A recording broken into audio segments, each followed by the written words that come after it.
Welcome back to Englebrook Independent News. This is the Rundown, and I'm your host, Ryan. Tonight, it's a kind of a quick rundown. One just to bring to your attention a story that hasn't been getting much attention in the media. Um, why exactly? You can come to your own conclusions, but it's the resurgence of the Boko Haram militia in Nigeria and their continued attacks on Christians. Recently, they've started to step up their attacks, and so have their allies, their other Islamist militant allies within that region, and they've been particularly targeting Christians. The exact figures are not known, but Boko Haram has been attacking churches and villages, killing men, women, and children alike. Now, their average attacks result in about 2 churches per day being burned.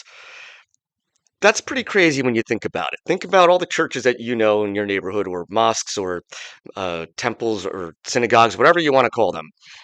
Imagine 2 of them being burned to the ground every day for years. This has been going on for almost 14 years now, possibly even a little more. Um, if you don't remember, Boko Haram first became famous back about 14 years ago, or 11 years ago, sorry, when they kidnapped about 300 girls from school. They since then have been combated fairly effectively, with varying degrees of effectiveness, by the Nigerian security forces. But the security situation in Nigeria is deteriorating, along with that entire region where they operate, and hence attacks have stepped up. You know what, though? I'm going to let Bill Maher talk about this. So I'm just going to put that clip in here for a second. Nigeria, I mean, the fact that this issue has not gotten on people's radar. Right, no one's talking about it. It's pretty amazing. If you don't know what's going on in Nigeria, your media sources suck. You are in a bubble. And again, I'm not a Christian, but they are systematically killing the Christians in Nigeria. They've killed over 100,000 since 2009. They've burned 18,000 churches. This is so much more. These are their Islamists, Boko Haram. This is so much more of a genocide attempt than what is going on in Gaza. They are literally attempting to wipe out the Christian population of an entire country. Where are the kids protesting this? Yeah. Thank you. Thank you. Because no one will talk about it, so thank you. Absolutely. So the question then becomes, why is this not being talked about? Is it because Africans don't matter? Is it because Boko Haram is old news and we just don't care about it anymore?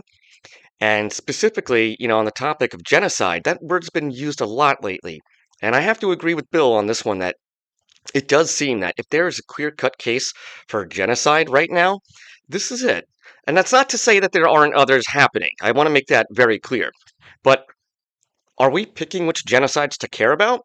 Is that what's happening? That seems very strange to me.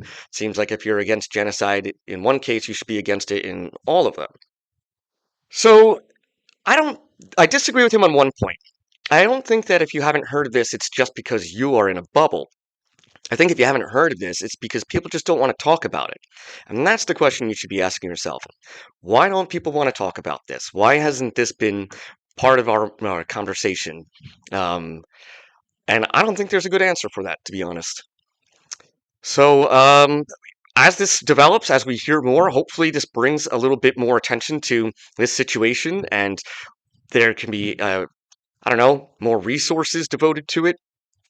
Hopefully, by neighboring countries that were previously engaged in these anti-militant uh, conglomerate forces, perhaps even by a European nation, or the United States itself, or some other world power that wants to lend a hand. We'll see what happens. But as always, we'll keep you posted. Thanks for tuning in, and don't forget to subscribe.